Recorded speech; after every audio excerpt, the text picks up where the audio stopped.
the two options, that she came to harm at the hands of some member of the family or the friends, or that it was some paedophile who happened to be passing by, are both really, really unlikely.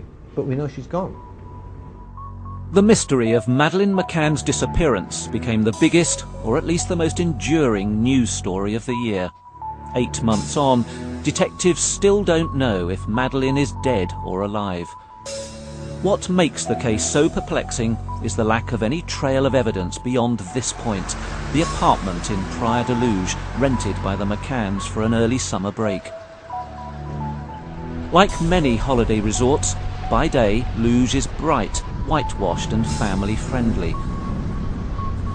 But at night, outside of the peak season, it becomes a more chilly, eerie place. One of deserted streets, empty promenades, dark corners and shuttered windows.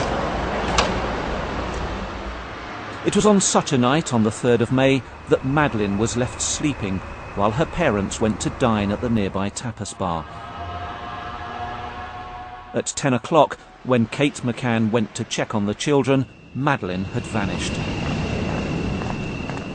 This apartment is just a few yards from the McCanns. It doesn't go right onto the road, but in all other detail it's exactly the same. On the night, the shutter was up. The patio door was closed, but it was unlocked.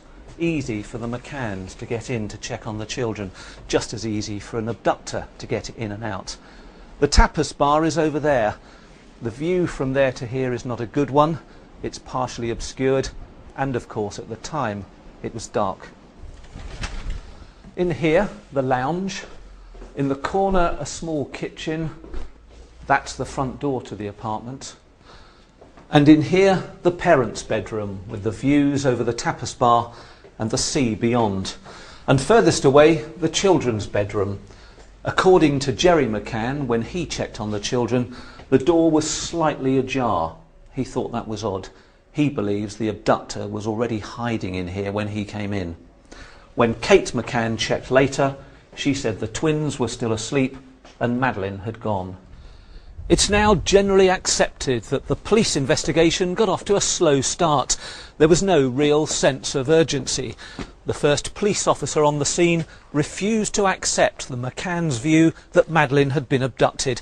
In fact, a witness here overheard him telling her parents she can't have been kidnapped, she must have simply woken up and wandered off. That night, the search fell mostly to a volunteer force of holidaymakers and expats like Claire Gelsthorpe.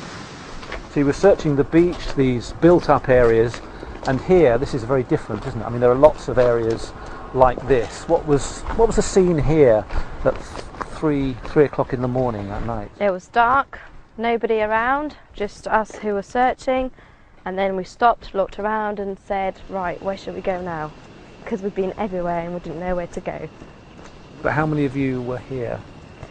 Probably about 20 of us. And how many torches would you have had? About 2 or 3. So I don't suppose you could see very far from where you're standing. There wasn't much light here at all. You get a bit scared. There must be hundreds of these bins around Luz. There is, and if there were bins we looked into. But when you were looking in a bin, did you think you'd find a child hiding or a child that had been killed? You think about anything, a child that's been dumped in a bin, or a child would never hide in the bin, so we were thinking about someone checking the child into the bin. So even at that stage you were already thinking of the possibility that Madeleine had been killed? Yeah. At 4:30 a.m. the search was called off. The bins were still collected as usual and dumped at the nearby rubbish tip. The police insistence that Madeleine had wandered compromised the investigation from the start. Tony Rogers is one of Britain's most experienced detectives. He helped solve the Soham schoolgirl murders. Today he helps police forces review unsolved crimes. If the child's never been missing before, it's a very young age, very vulnerable, it's late at night, the chances of that person wandering off diminish as a few hours go by. The detectives' failure to treat Madeleine's disappearance as a crime was to rebound on them. Because they did not immediately seal off the apartment, because they allowed evidence to be contaminated by people traipsing in and out, because they did not properly interrogate Kate and Jerry McCann. Incredibly, after 6 weeks, the apartment was returned to the owner and relet twice. And even today, a low gate with a flimsy chain is all that guards this still vital crime scene. I'm disappointed that the apartment wasn't kept.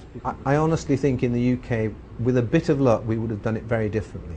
David Barclay is one of Britain's top forensics consultants, involved in many cold case reviews. I've been involved in cases in which a murder's happened in a house and the police have actually bought the house so they could keep the house until after the trial. And in at least one of those cases, we went back and re-examined the crime scene after a year because we thought something had changed about our interpretation, and we were able to find cast-off blood on the ceiling of one of the bedrooms that had never been spotted before by working out what must have happened and then looking for confirmation on the roof. Right from the start, the McCanns insisted their daughter had been abducted, and they've clung to that belief ever since. But how could an abductor get into the apartment? There are two methods of getting into that apartment. One is through the window at the back overlooking the car park, and I think it's impossible for somebody to get in and out through that window without leaving forensic trace. Apart from anything else, the windowsills in that area are covered in green lichen. The minute you try and scrape over the windowsills, you would have left marks, and we know that the scenes of crime lady the next morning was looking for exactly that.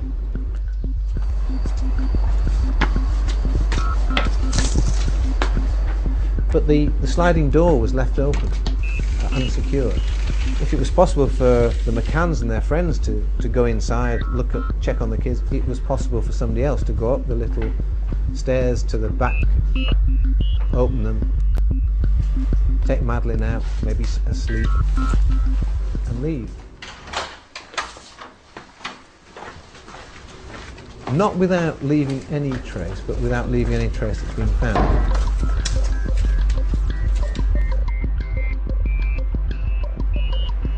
That's one of the areas that doesn't seem to have been examined.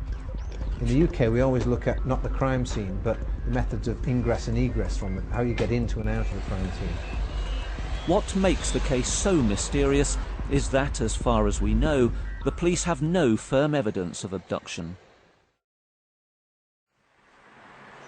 We've been told that a part of the investigation centres on a bag that went missing from the apartment, a blue hold-all type tennis bag belonging to Jerry McCann. He'd been playing tennis at the complex in the hours before Madeleine disappeared. If it's a bag of a size that could be taken away from the flat, a child, that would be of great interest to the investigating officer. Police do have a witness, Jane Tanner, one of 7 friends holidaying with the McCanns. She said she saw a man carrying a child near the apartment 45 minutes or so before Madeleine was reported missing. But her description was remarkably vague. She wasn't even sure at first the man was carrying a child, and police considered her an unreliable witness. 6 months later, Miss Tanner helped produce another drawing of a suspect, more detailed, even down to the pattern on the child's pyjamas that seemed to match Madeleine's. But stranger still has been the case of Robert Murat. 12 days after Madeleine disappeared, police made him an Arguido, a formal suspect. Morning. What are we filming for today? He insists he was at home all night with his mother at their villa 100 yards from the McCanns' apartment. But 3 people claim he was out searching the night Madeleine vanished. He admits helping search and translate for detectives early next morning. This is Mr. Murat directing police near the McCanns' apartment. All the people that know Robert, that were out on that night, that own bars, restaurants, businesses, that closed them all up to go and search for Madeleine, were interviewed and questioned by the police, and they've all didn't see him. Of course they didn't see him, he wasn't there. But 3 complete strangers who have never met him before say that they saw him in the dark with his dodgy eye, which actually is a detached retina. It is not a glass eye, by the way. I can't understand that. That question has to be answered. And those 3 people are? The friends of the McCanns. In a remarkable tactic, the detectives later invited the 3 friends back to the Portimao police station, where they identified Murat. It's thought the police have no forensic evidence linking Murat to Madeleine's disappearance.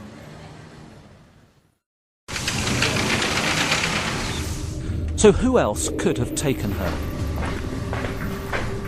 Abduction for sexual purposes of children is 8, 9, 10-year-olds. It is really, really unusual to want to take a child of 3.5. It would be somebody overcome by the urge at that time. I mean, how often can you do that and get away with it?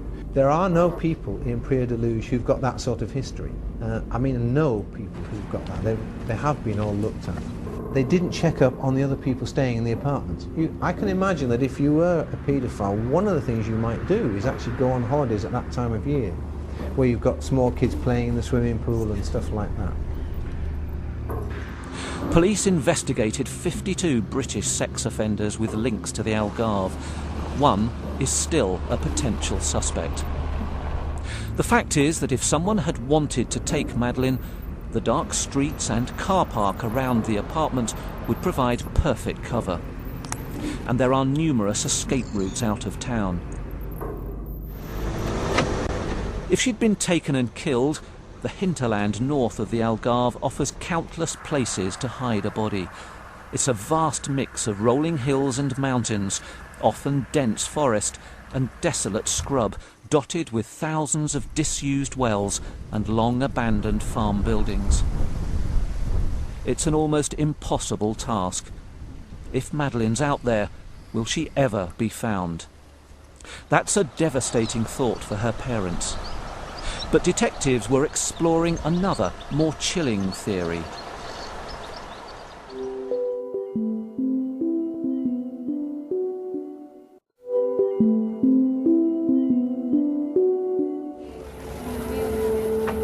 In September, the investigation took a dramatic turn. Kate and Jerry McCann were called in for more questioning and then made Arguidos.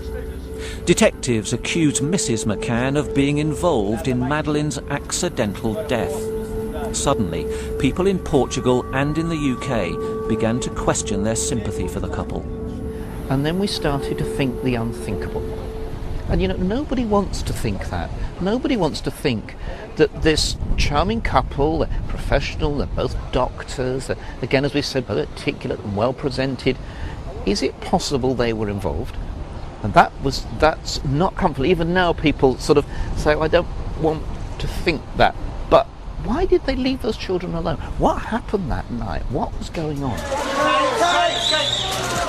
It's a fact that continues to influence public opinion, which is often hostile to the McCanns. How could they leave their 3 young children alone while they wined and dined nearby? I'm in the tapas bar. I'm sitting at the table where the McCanns and their friends were eating on the night that Madeleine disappeared. This place is shut now for the winter. The apartment is some distance away. It's beyond the swimming pool.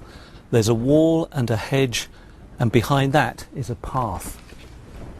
It would be very difficult from here to see anybody going in and out of the apartment. Going to check on the kids wasn't easy. I think if you know the location here, which you've seen, what we did, I think, and we've been reassured by the fact in the thousands of messages from people who've either done exactly the same or said they would have done the same. For us, it really wasn't very much different to having dinner in your garden and the proximity of the location. I think it's fair to say that, the guilt that we feel, having not been there at that moment, will never leave us. Many consider Mr. McCann's analogy unconvincing, and a neighbour said that on a previous night she heard Madeleine wake up and cry for her parents for 2 hours. Well, 80 paces as far as the gate. The distance between the tapas bar and the apartment, not quite as Jerry McCann described it. We've established that the apartment is owned by a woman called Ruth McCann, a teacher from Liverpool. She and Kate and Jerry say they are not related, and the name is purely a coincidence. But it's enough to add one more conspiracy theory to the thousands that continue to circulate. Portuguese police sources say the potentially crucial evidence against the McCanns is forensic. Madeleine's blood found in the apartment.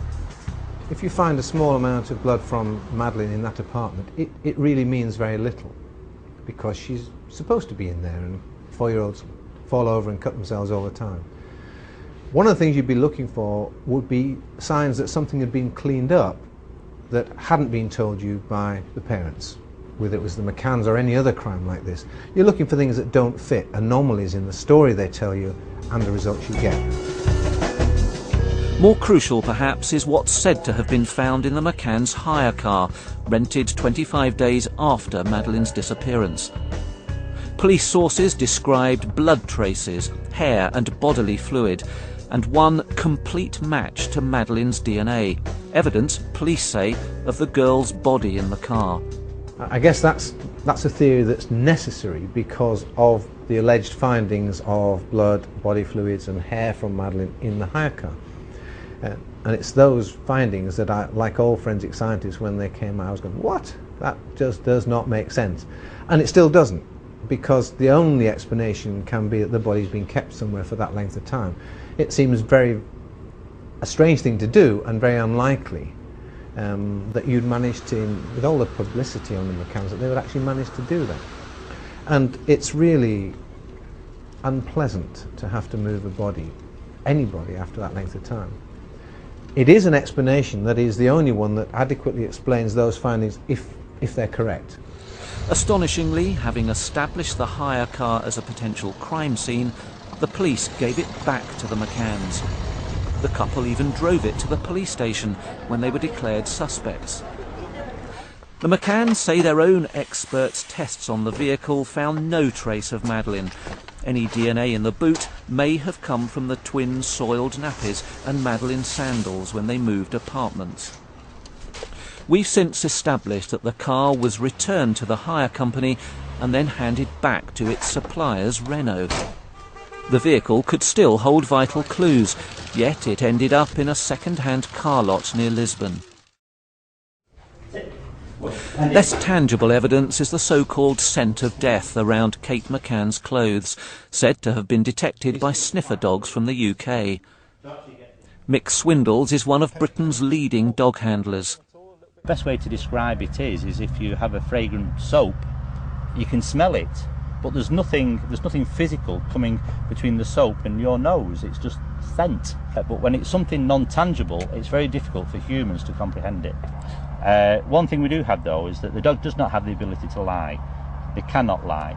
They don't know about lying. So if a dog does indicate, then it generally believes that yes, there is something there. Sometimes the McCanns' own behaviour has fuelled suspicion. I understand the police did ask for Cuddle Cat, but it had been washed. We all find that very strange. Why would you wash Cuddle Cat? It's the last thing that was your daughter's favourite possession. It's still got the scent of your daughter on it. It must have. The idea that it got grubby and you put it in a washing machine fairly late on in the investigation strikes me as being bizarre. It's always been a difficult story for reporters to follow.